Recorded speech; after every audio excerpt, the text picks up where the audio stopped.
Hello, I'm Michael Phillips, and here's your Sports in 60. SEC tournament play continues today with 4 games on the schedule. Among them, the Gators are looking to boost themselves into the NCAA tournament with a win against Arkansas after dropping their final 3 regular season games. In 2017, 86,715 people showed up to Florida home games. That marks the second lowest attendance since the Swamp expanded in 2003. This season against Missouri, the announced attendance of 80,017 was the lowest since 1990. Can you just tell everybody about your experiences here at Florida, going through the J School, dealing with reporting, stuff like that? I loved it, and it's funny because at the time I would get really stressed out by it. I'm sure you guys can relate. Moving to lacrosse, the Gators lost a nail-biter at home Wednesday to Syracuse 14-13. Lindsey Runback tied the game with 44 seconds remaining, but Megan Tyrell found the back of the net for Syracuse with only 8 seconds left to push Syracuse over Florida. In particular, the lack of student attendance has become a major concern both nationally and locally. When student sections are in full force, games are different, but in the last few years it's becoming harder and harder to drive students to the games. Assistant Athletic Director Alicia Longworth says getting the students involved is their biggest obstacle. That continues to be, I think we all would think, our biggest challenge, just because there are so many students on this campus that just don't have an interest in football. Florida is also a top 10 public university. Students coming in now didn't grow up invested in football. They are focused more on their studies and less on supporting athletics.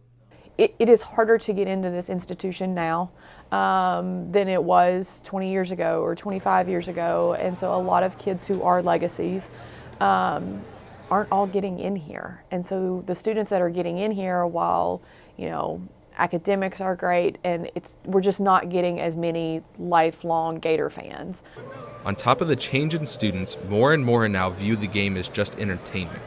If the product they are seeing on the field isn't what they want, they don't show up. Small says he enjoys coming to the games, but it has to be under the right circumstances. I am a student, and I do take pride and enjoy this sport, so I really should be showing up, but it's for me it's a matter of, are my friends going? Is there going to be a big showout? Is it a good opponent? Is it just going to be a 63-10 blowout?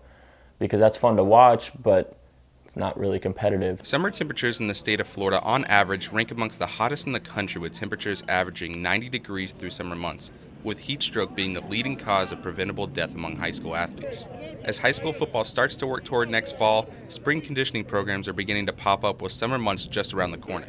After a death from heat stroke last summer in Fort Myers, some new rules were put into place. One of these includes an online course from the National Federation of State High School Associations.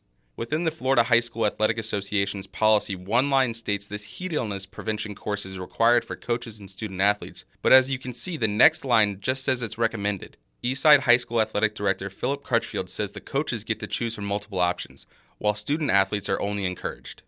So basically, we're given the option to do that one, the NFHS, the heat awareness video on there, and it gives you a certification at the end of it. So our coaches do either that annually, or they attend the UF heart, head, and heat awareness clinic. Sorry, it's a little hard to say that, but so we either attend that one or we do the online NFHS, and we actually encourage our student athletes to do that one as well. When reaching out to FHSAA spokesman Kyle Niblett in regards to their confusing policy, he declined to an in-person interview on this topic. I then followed up with him over an email asking if he would reconsider an interview at all. His response was this: 3 web links. The National Center for Catastrophic Sports Injury Research reports that 35 high school football players died of EHS between 1995 and 2010, along with thousands of emergency room visits and hospitalizations throughout the nation each year. In 2010, 9 years after Minnesota Vikings lineman Corey Stringer died of EHS, a Sudden Death in Sports Institute was founded in his name. According to their research on what states take heat risk the most seriously, Florida ranks 21st in the country despite regularly high temperatures. As more information has come about on this topic in the last year, the FHSAA's own medical advisors strongly recommended an updated policy that eliminates recommendation for the course. However, their heat illness prevention policy has not changed.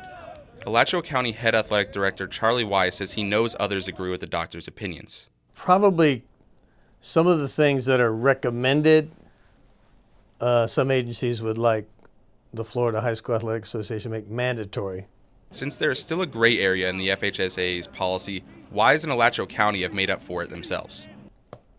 We go above and beyond in a lot of ways. We do a lot of things that we make mandatory but are just recommended by the association. Like we have cooling tubs at every high school.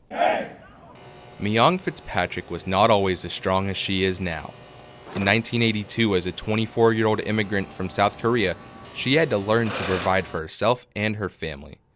I have to know what I'm doing. I have to be strong for them. I have to stand up firmly so they can follow me. I don't want to show my kids a weakness, part of my weakness. Then they're not gonna make it. Hard times fell on Fitzpatrick after she moved to Florida. The newly divorced single mom of 3 had to find a way to put food on the table. Then we need bread, basically money. I don't have no skillful in state. I never done any job in my home country, South Korea. I never done work. I was in school. She decided to become a seamstress and learned how to sew at Camp Lanham, training 10 hours a day for 2 weeks straight without pay. Following her training, Fitzpatrick worked for a sewing factory. In 1993, she decided to open up her own tailor shop in Bradford County, where she still works today. She was able to persevere because she is a hard worker and doesn't take no for an answer. Tailor shop employee Nellie Yarborough says she always sticks up for herself and others. She's very assertive. She don't take nothing from nobody. She really don't. And I mean, even if it comes to me, if she sees somebody's bothering me or I'm having an issue, she's basically like a mom. Fitzpatrick holds 3 values above all: her faith, her family, and treating people with respect. She applies those same values when picking a political candidate to support. I don't believe abortion, and so I go for that kind of stuff. Like I don't just go media. I don't just go thinking. Somebody told me or tell me whatever.